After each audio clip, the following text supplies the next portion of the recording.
the other partner with me who has actually started Rivertown back almost 10 years ago. And then Constance Bailey will be joining us, who is our welcoming chair, another partner, and as we operate Rivertown.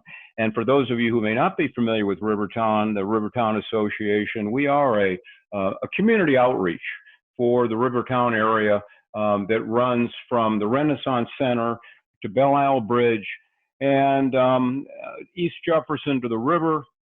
Any businesses and residents that are in the area are welcome to be part of it. There's no cost to join. And anyone who's interested in the development of the Rivertown area. It's an exciting time to be part of Rivertown, as I have to tell you that. So again, thank you for joining us. And I'm Chip Rohde, and like I said, I work with Tom and with Constance. What I want to do is just say anybody who has questions, please use the chat function. Dr. Vitti will be looking at that. And then as we get to the end, and we will be done at 6, so we get near the end, we'll open it up for questions.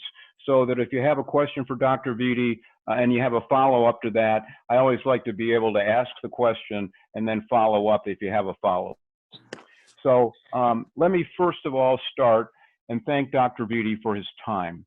I said earlier, this has been a challenging time for everybody, and certainly the Detroit public school system is absolutely no exception. I'm sure when Dr. Vitti signed on back on May 23rd of 2017, he had no idea, nor did anybody, what was ahead. But I have to say that when he started, he laid out a strategic plan. It was called, and added with that the 100-day plan.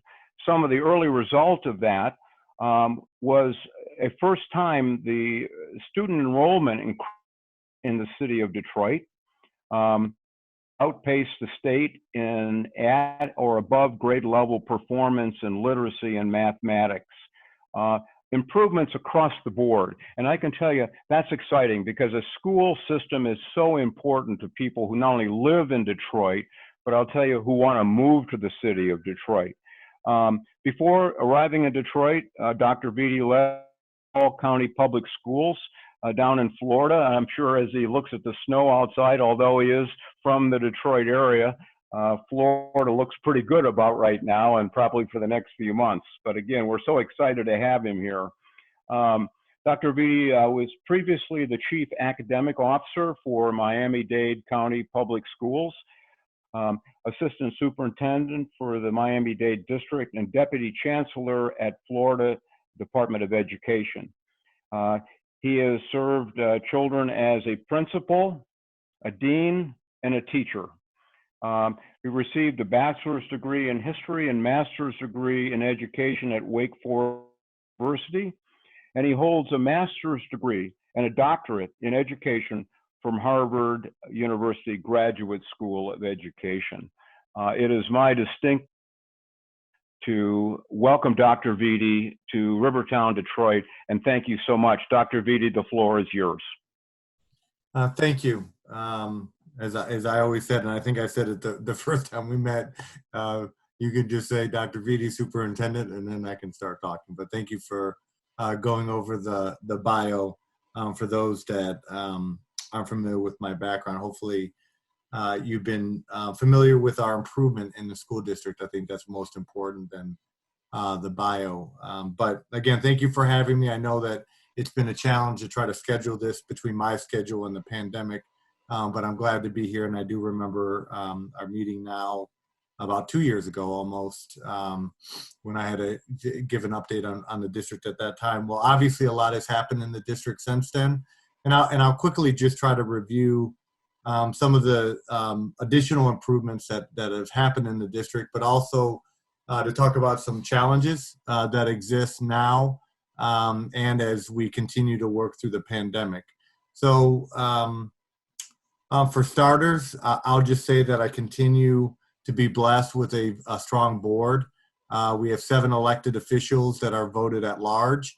They have been nothing short of outstanding with supporting reform being proactive and engaging in the community and bringing issues back to me and administration to handle.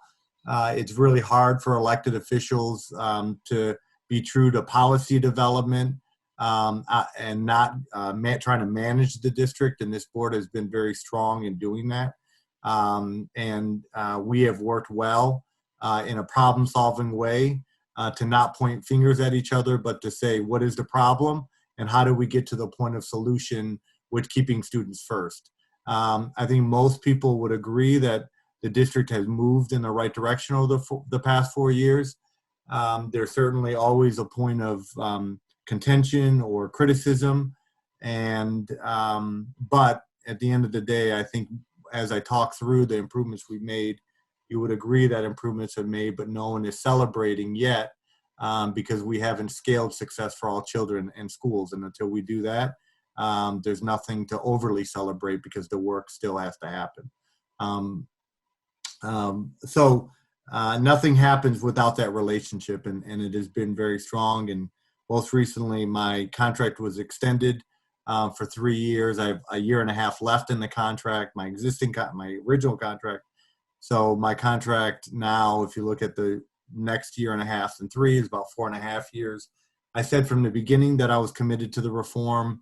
Obviously, my phone has rang to take other opportunities, and we're only getting started. I think if my goal is not only to pass this district on to the next leader better than I inherited it, which I think it already is, but for the reform to be sustainable well beyond me and well beyond the existing school board. And that's my goal, and I don't think you can do that in 5 years. I think that takes 8 to 10 years, knowing how far and how much work had to happen to even get to this point. Let me talk a little bit about that improvement. Firstly, it's exciting to say that we were over heavy oversight through the U.S. Department of Education, Michigan Department of Education, and Lansing because of the years of mismanagement, bad management under emergency management. Just this past month, the Financial Review Commission fully released authority to the school district and to the elected school board. So now our budgets do not have to be annually approved by the FRC. Contracts do not have to be approved by the FRC. Collective bargaining agreements do not have to be approved by the FRC. So that's a major victory for us to start to gain our independence as a school district. In addition to that, about 4 or 5 years ago, we had 20 audit exceptions with millions of dollars of financial penalties. This past year, we had a clean audit, no audit exceptions at all, and 0 financial findings and penalties. So we've come a long way to just reestablish systems and processes from a financial point of view.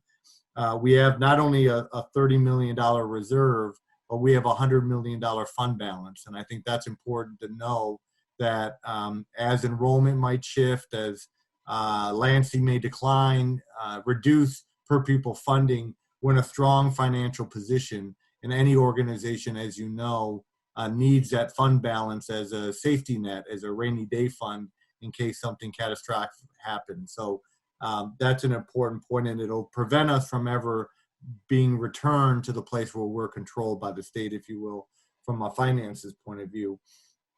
On the teacher recruitment and retention front, we've reached about a 95% retention rate with our teachers, which is significantly higher than it was just a couple of years ago. But most importantly, before I started as superintendent, we had about 400 teacher vacancies. As of today, we only have 40. So we have dramatically reduced teacher vacancies in the classroom. And as you know, the most important employee in our school district are our teachers. They're the ones working directly with our students on a day-to-day basis. Unfortunately, the 40 vacancies that we have are related to special education. And although we've made significant strides in that area, that's the last hurdle that we have to jump to be fully staffed as a district. And we will get there. We're working with the union right now to increase salaries for our special education teachers in the system, and those that we would recruit even more to fill those final vacancies as we move into next school year. We have raised teacher salaries on average by $13,000 over the last 3 years, 4 years. Our beginning teacher salary now is at $51,000, which is the highest in the state of Michigan, and one of the most competitive in the region of the Midwest.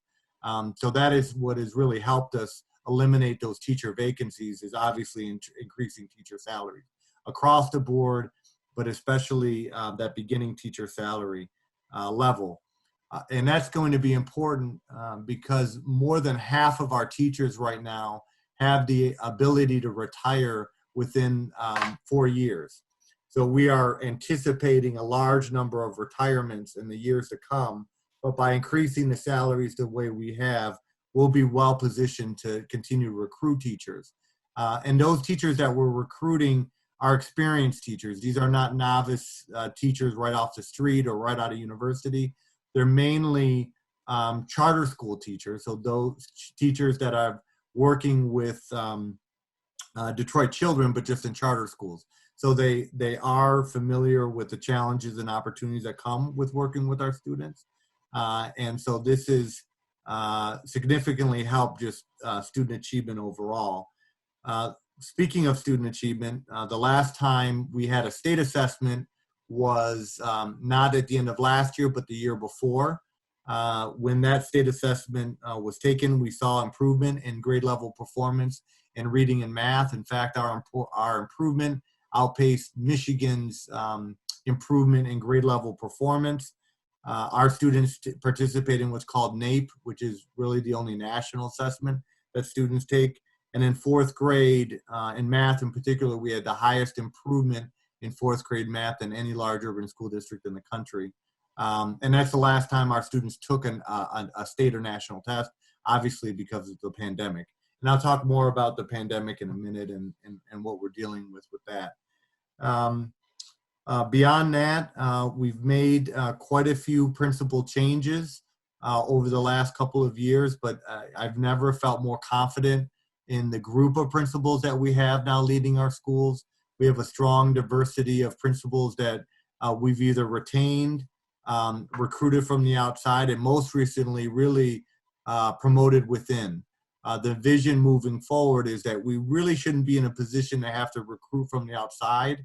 Now that we're in 3 to 4 years of the reform, we're starting to see more teachers become assistant principals develop into principals, and that's part of our leadership development succession management plan, where we do have programs now for assistant principals and those that want to be principals. We're connecting our veteran principals to new principals. We have not had principal vacancies in the last 3 years. And so that is important for stability at the school level. I'm proud to say that we've opened up new schools for the first time in decades in the school system. We now have a separate Montessori program. Edmondson was a charter school, a building we own that was a charter school. When the lease expired, we brought that building back into DPSCD and converted it into a Montessori program.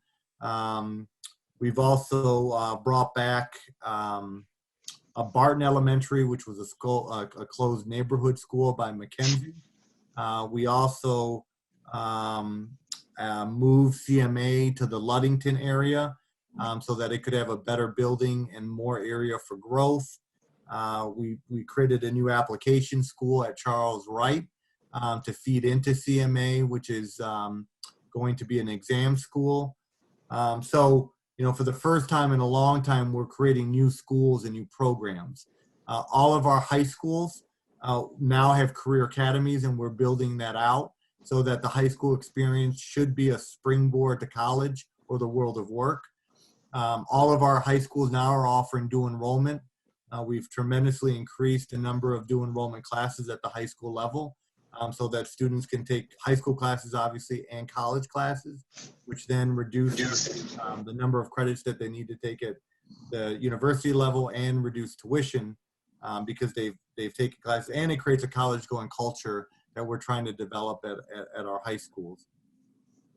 We've changed all of our curriculum to align to the expectation of the standards from really pre-K all the way to 12th grade. We have hired academic interventionists. These are individuals with a bachelor's degree, but not a certification. So they're not the teacher of record, but they work with students in small groups to catch them up in reading. That is happening mainly at the K level, and this year we're starting with our 9th graders at the high school level in order to catch students up to grade level performance.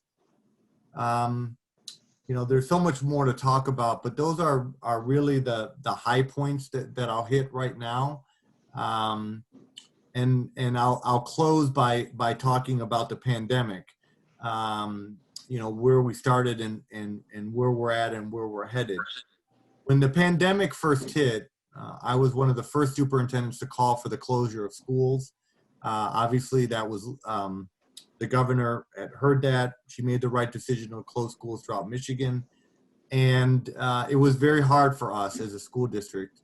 When we started this work about 4 years ago, there were, for every student, there was, there was one device, if you will, for every 6 students in our school district. Like a lot of things, we didn't have systems and processes for technology. When I visited schools when we started, we had a combination of laptops, Apple, computers, but no real coherent plan for technology. So over the years, we started to invest in laptops, and we were at about, for every 2 students, we had 1 device right before the pandemic hit. But when the pandemic hit, we didn't have an infrastructure to teach students online. So they couldn't access the curriculum online when the pandemic hit in March. So what we did is we printed lessons, we distributed those lessons, over 40,000, and we actively distributed food. We fed over 1 million families over the height of the pandemic. And, but it was clear that only about 10% of our students were able to log in online in March when the pandemic hit to learn online. So many of our families may have an iPhone or an Android, but those are not ideal for learning as far as learning devices. And their data plans were not rich enough to access content and to submit assignments online. They were just, you know, using devices for social media or for phone calls, not for learning.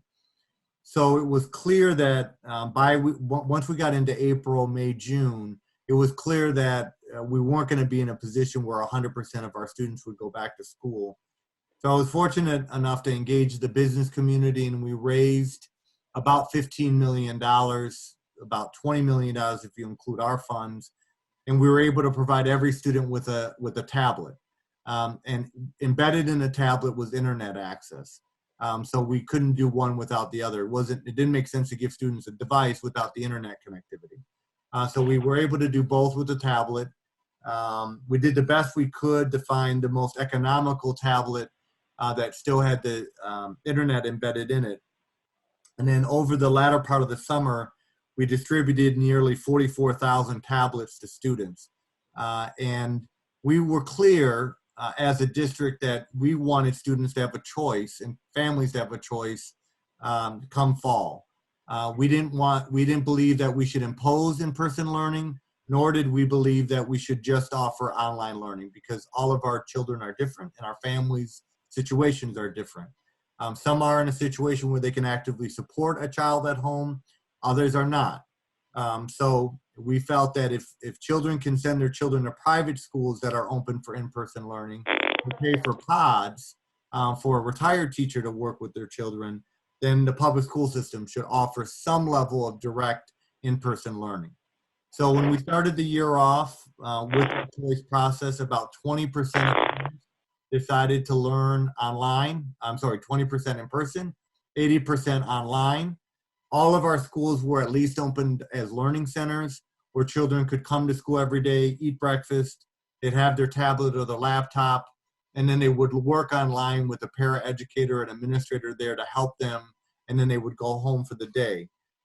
And that was going strong for 2 months. We only had one outbreak compared to many outbreaks that we saw throughout Michigan and the country in suburban districts. We were very true to our COVID safety strategies around wearing a mask, social distancing, deep cleaning buildings, temperature checks when students came in. And everyone and our employees did a great job in really staying true to those COVID commitments.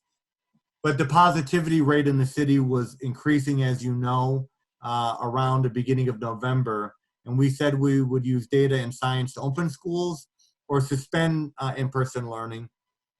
And when the rate started to increase above 5%, and then move quickly going to 6%, in working with the school board, we decided to suspend in-person learning until January 11th. So all of our students now are at home learning online. All of our employees are at home telecommuting, with the exception of our cafeteria workers who obviously as function of their jobs, they can't work at home. And we still need to feed families and students, so that's still happening. Our administrators will rotate in to open the building every day, Monday through Friday. And our bus aides and some of our trainable aides that work in our special education centers are still working in person. But other than that, everyone is working at home. We did create hubs, which we call technology parent resource hubs, where parents can come to one of these hubs, and they're scattered throughout the district, so that you can bring your device in to have it repaired if the screen cracked or the camera's not working or the power's not turning on. We've, in 2 weeks since we closed schools or suspended in-person learning, we've had about 5,000 parents attend the hub. So as we look past winter break, if the positivity rates return back to about 5% and are stable, the first thing that we'll do is open back our schools as learning centers. And we probably will not open up for regular in-person learning until the fourth quarter, probably the spring. And if and when we do go back to in-person learning, it'll be a teacher preference. So that was something that we agreed with DFT, our teachers union, that for this school year, they would have preference to work face-to-face or online. Now that obviously leads us to the optimism linked to the vaccination. Obviously, Detroiters are going to be very skeptical about this vaccination for several reasons. One, it's connected to the Trump administration. Two, I don't think I need to, go through the history of this country and how experiments were used mainly with the Black community, and just the skepticism linked to immunizations, testing, and medical procedures. So even in informal conversations that I've had with our employees and our parents, I usually get about only 10 to 20% that say that they're willing to take the vaccination as of right now. So the district's role is to work with the city, work with the health department to educate, promote the vaccine, but at this point, we're not in a position to require it. I think everyone wants to wait and see with what happens with this vaccine before we get into that position. So as a district, where we are right now is that we are most likely in the fall to promote an option of face-to-face or online for our students and our families. But we'll need support from the legislature to do that. And that's honestly what I'm most worried about. I'm worried that the legislature will require in-person learning based on what largely will be a situation where more affluent and white communities outside of Detroit are more ready to go back to school for in-person learning and likely more supportive of the vaccine.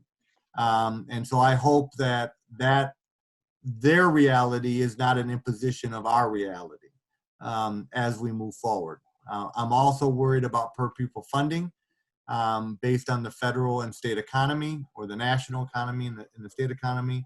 I'm also worrying that the legislature may not fully fund online learning. So as a backdoor, they don't fund online learning, which indirectly requires in-person learning to happen, which would put us in a financial difficult place. So starting after winter break, we'll be advocating very strongly about the flexibility of in-person learning or online learning into the fall. We'll try to emphasize in-person learning mainly for K-5, the early grades, and our special needs students and career technical education as we move forward. And we'll work with our unions about that in the fall. So I think that's at a broad point, a very broad update on where we are as a district. I'm sure I missed points, subjects, topics, issues, and more than willing to address those. I'm also excited to say that hopefully by tomorrow, we already have an agreement with our teachers union regarding salary increases and bonuses for this year. That happened a couple months ago. But tomorrow we should be able to announce an agreement with all unions that will give all employees, including principals and APs who are on the call, an increase and a bonus as we go into the holidays. So that'll be announced tomorrow. And we are one of the few districts that have been able to increase teacher salaries and really all employee salaries in this pandemic. And the one reason why I've been able to do that is because I think we have been very thoughtful and strategic with our funding in order to prioritize employee pay. I am the first person to say that teacher salaries for our most veteran teachers should be higher than they are. We have increased them by $13,000, but our most veteran teachers certainly deserve higher pay. The biggest challenge with that is inequitable funding, and that's where I'll end. Districts like Bloomfield Hills, Birmingham receive about $160 million more dollars a year than we do. And that's mainly because the state never dealt with local property revenue. That's mainly linked to business taxes and property values. And so what ends up happening is, yes, all districts for the most part receive the same per pupil, but they held harmless the amount of money that's generated by the operating millage. That's 18 mills that's levied in every local district. And because there's no cap or any redistribution of those dollars, essentially wealthier communities stay wealthier, or their school districts are wealthier and receive more revenue than places like ours and DPSCD. Now, we do receive more federal funding than these other districts, but federal funding was always envisioned to be a supplement, not a way to fill a gap that's created by the state or local revenues. And that's something that we are going to start to advocate more for change in Lansing, and if not, work with other school districts that also are negatively impacted by this with a potential lawsuit. Because if not, we'll never be able to pay our teachers what they deserve, and we'll never be able to expand wraparound services to our students with mental health issues, medical issues, and dental issues, which often get in the way of focusing on teaching and learning on an everyday basis. So a lot said. Excited to be here, and more importantly, to hear your questions, concerns, and issues. I now glanced at the chat, and the one question I see is, are social workers still being utilized during this time? That's the only question that I see. Yes. So social workers are a part of the Detroit Federation of Teachers Union. And what we negotiated with DFT at the beginning of the year was an option for those employees to work in person or online.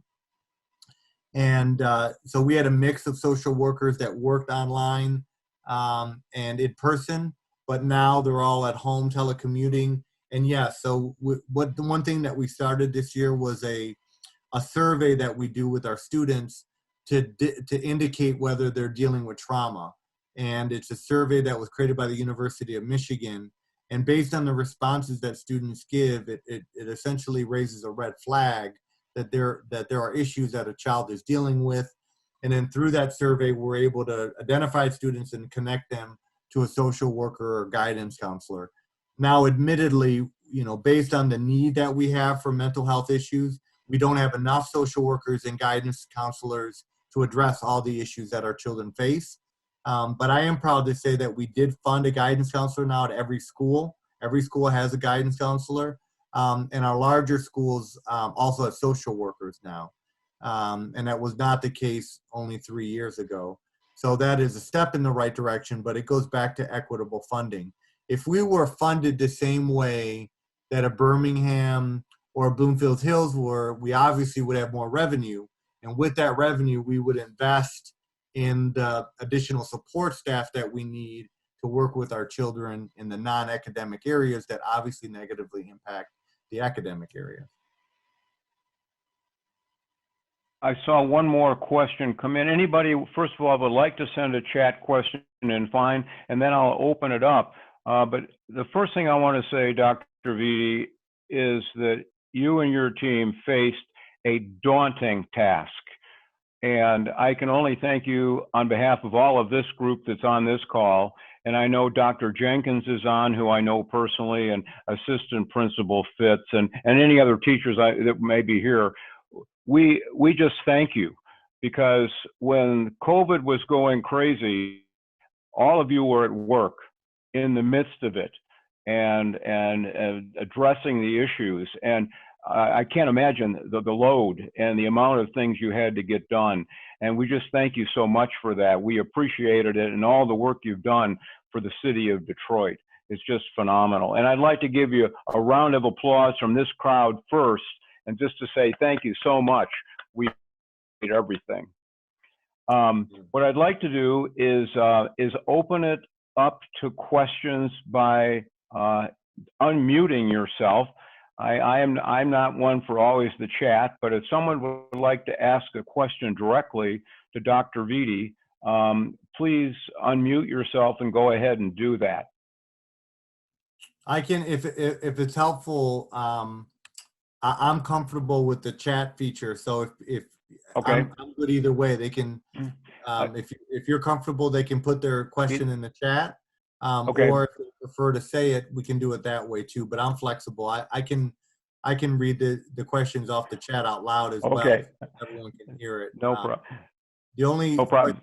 So there was one question here about what drew you to Detroit, and so people may or may not know this, but I grew up in the Dearborn Inkster area, and I went to Wake Forest as was mentioned in my bio for my bachelor's degree.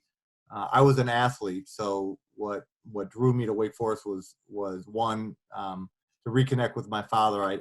My father left when I was young, so that was one reason why I went to North Carolina. But I was an athlete and I had scholarship offers, so I ended up going there. But long story short, I'm originally from the area, and then obviously did most of my professional work in New York and Florida.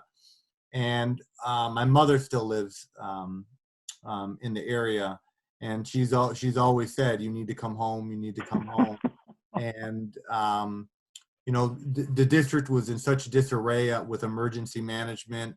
And when I learned that the board would be empowered, my mother would keep an eye on it and say, "Well, they have a new school board now." And I said, "Yeah." And honestly, the search firm called me, and the search firm said that we had done homework. We know you have roots in the area. You have a strong track record of reform. You're tough-minded. You have thick skin. I think, and you have a sensitivity to the city. We don't talk a lot about, my family has gone through a lot, and I've gone through a lot growing up. And they said, "We think you would be a great candidate." And I said, "Well, I would love to come back, but I have to know the board is serious about change, because I don't want to just go there for a job. I want to go to transform and improve the school district." And 3 board members came to Jacksonville, where I was superintendent at the time, visited the schools, talked to people firsthand. Then I came to the interview process. And honestly, it was, it just felt right. And I have always deeply believed that traditional public education is one of the last vehicles in our country for social change and racial justice. I think when you look at the history of Detroit in the history of the school system, it was once considered one of the best public school systems in the country. And there are so many people that speak to the public school system as the reason why they're in the positions that they are in, whether it be teachers, principals, city council members, the rest. And for me, my life has been about challenges and overcoming challenges personally and professionally. And I can't think of a bigger challenge than trying to rebuild DPS and DPSCD. And my reason for coming was I had a connection, obviously, to the city, but more than anything else, I believe in our children. We may have different last names, we may look differently, our histories might be different, but I see myself in our students, and I know what I was able to do and overcome. And I think every child can do exactly what I did with the same support, with the same structure, systems, processes, people. And I believe that if Detroit DPSCD could be turned around, then any public school system in the country could be turned around. And so this was not only about Detroit school district children, but it was to send a message that the solution to our public school problems cannot always be solved through charter schools or through choice. It just has to do with, let's do the work. Let's support people. Let's pay them appropriately. Let's train them. Let's hold them accountable and give them the resources to do what they're trained to do. And children will respond positively. And I think we're starting to see that over the last couple of years. Okay, this is Sherry, and I wrote that question, and I agree. You didn't read my first line, and I want everybody to know what the first line was, and it was to say thank you for your service. And I, too, am back in the area, but still working for the federal government. That's all I wanted to say. Thank you. Hi, Chip. Hi, Sherry. Thank you. How about other questions for Dr. Vitti? Anyone like to ask one? I have a couple, but I want to give everybody a chance. I have one if you can hear me. Go ahead, Steve. Hey, thanks. Thank you, Dr. Vitti, so much, not only for your time tonight, but your commitment. I sensed in your comments a bit of reluctance maybe to really get behind the notion of endorsing or promoting vaccination. I totally understand it. We have a largely Detroit-based employee base, and I would say 3 months ago, support for the vaccine was maybe 25% in terms of people who said they would actually who said they would do it. But now that it's here, and I conduct the employee health assessments, so I talk to every employee every day. I find that that's got to be now at least up to 50% and maybe more. So I would imagine as time goes on and these people see this happening and happening successfully, and hopefully, Lord willing, there are no complications or any serious complications, that support level is going to go up. Is there a sort of an arrow in your quiver at some point that says, at some point we may really want to get behind this and promote it, and both with the union and with the parents? Yeah, I mean, overall, I share your optimism that the tide is turning a little bit on it. I think Joe Biden's election plays a favorable role. Yeah, no question that helps in the future. So I think that was a spark of optimism that hopefully can carry momentum. So to answer your question, I think we pivot when we start to hear from our parents and our employees greater demand for the vaccination. So once we start to see that, with unions saying, hey, how do we expand accessibility? I think that's but I think, our approach right now is let's provide information about the vaccine. What is it? What is it not? Let's partner with the city, health officials, faith-based community to get the word out.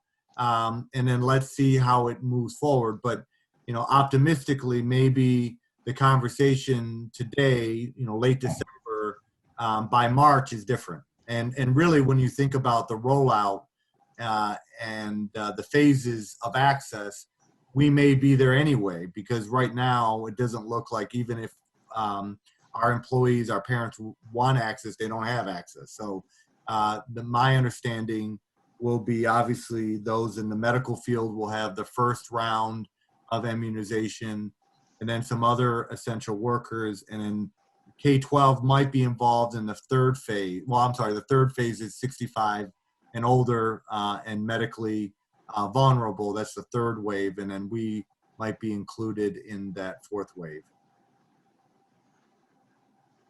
Thanks, Steve. Another question somebody has for Dr. Vitti? I have one, Dr. Vitti. You talk about the difference between Detroit and the revenue coming in and the suburbs. I'm not sure I understand. How do we change that? How do we get you the revenue you need? Is that legislation we need to call our representatives to say, change it? How do you get that revenue like the suburbs get? Yeah, so if some of you may recall, it did receive a lot of attention in Michigan, I want to say about a decade ago, with Proposition A. The concept was to equalize funding throughout Michigan as far as per pupil funding. And on the surface, the legislature did that. For the most part, the legislature does give every student the same amount of funding.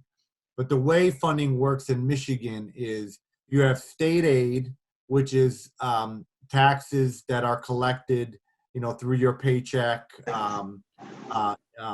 business taxes at the state level. So that's one revenue source. But in order to receive K-12 state aid, every school district locally has to pass an 18 operating mills tax. That tax is on businesses and homeowners that rent out their homes.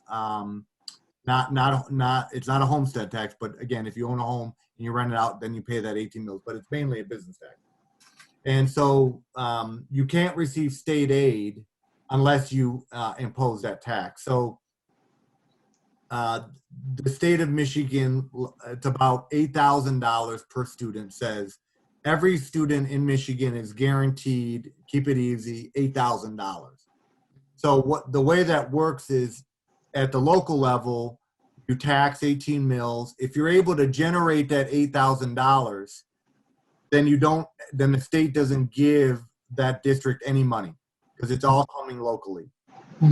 If there's let's say you only raise on average $6,000 per student, which is about what we generate in Detroit, then the state makes up the difference of $2,000 per student, so that on the surface, everyone gets the same amount. However, when the state passed that, they held harmless the wealthier districts. So a Birmingham generates way more than $8,000 per student.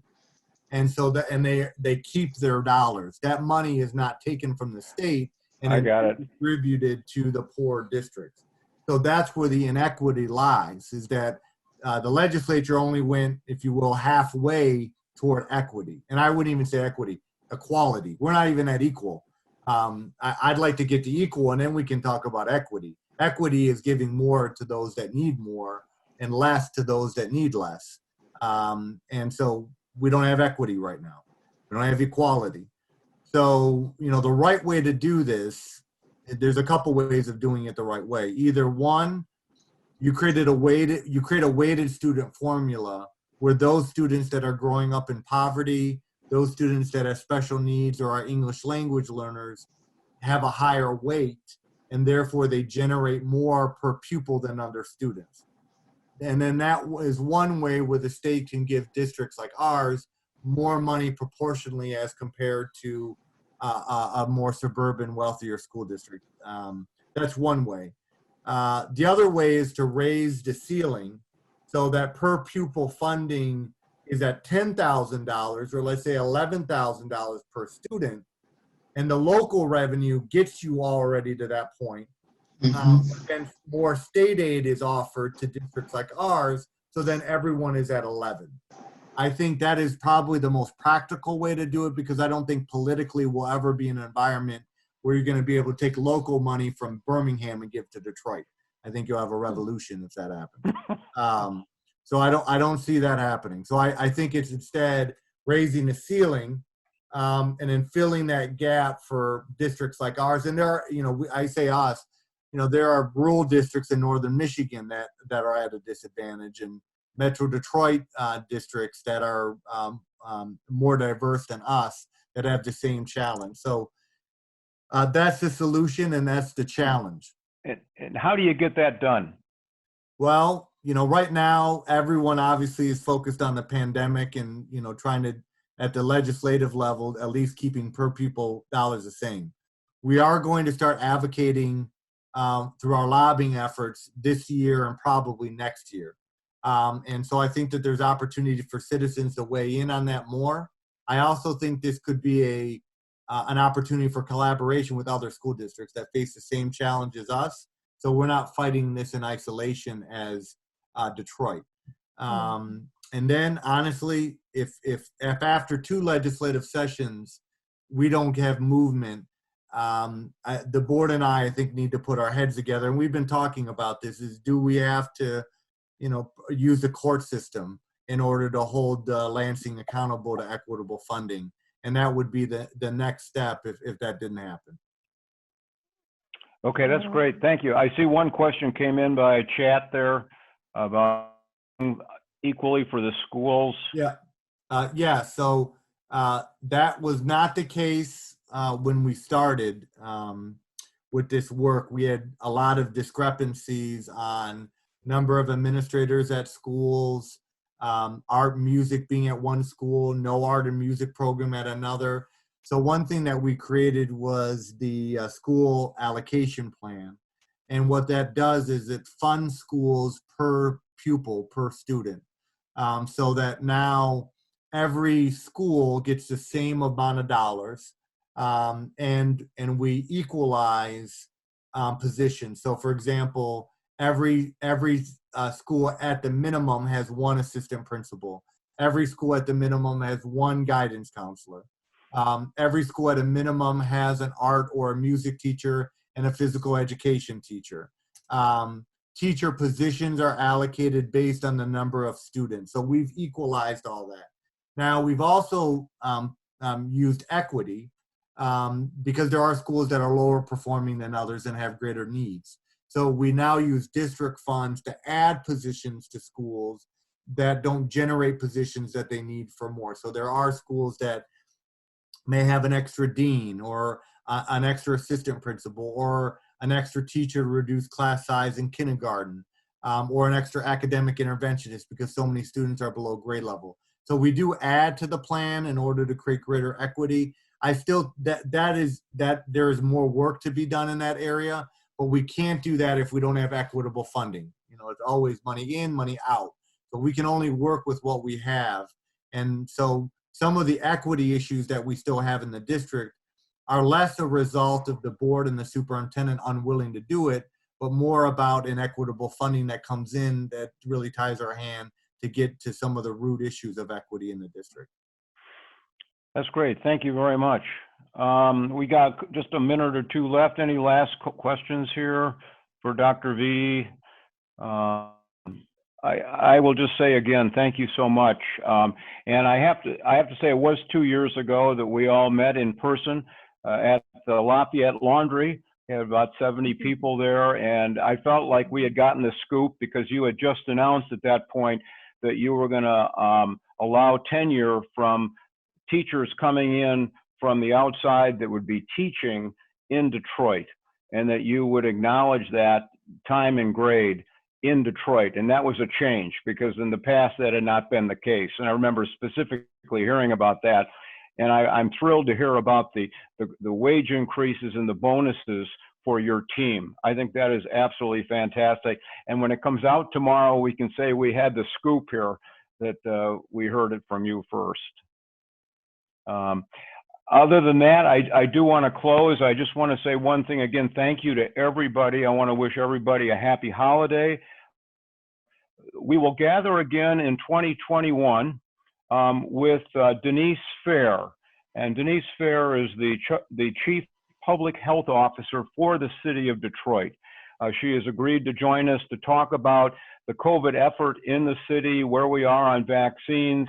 And so it'll be January 21st, 5 to 6. Dr. Vitti, you are welcome to join us as well. We'd love to have you and anybody else on your team. But thank you. Actually, I probably talk too often to Denise Fair. Oh. I love her to death. She's great. But we talk way too much about COVID. I'll leave that to your conversation. But we're in good hands. She's very bright and on top of things, and she's done good work so far. Yes, she has, and she has her hands full. Another daunting task for sure. But thank you again, and thank you everybody, and wishing you a very safe and very happy holiday season. And we'll see everybody in January. And thank you so much. Everybody have a great evening. Bye-bye. Bye. Bye. Thanks a lot.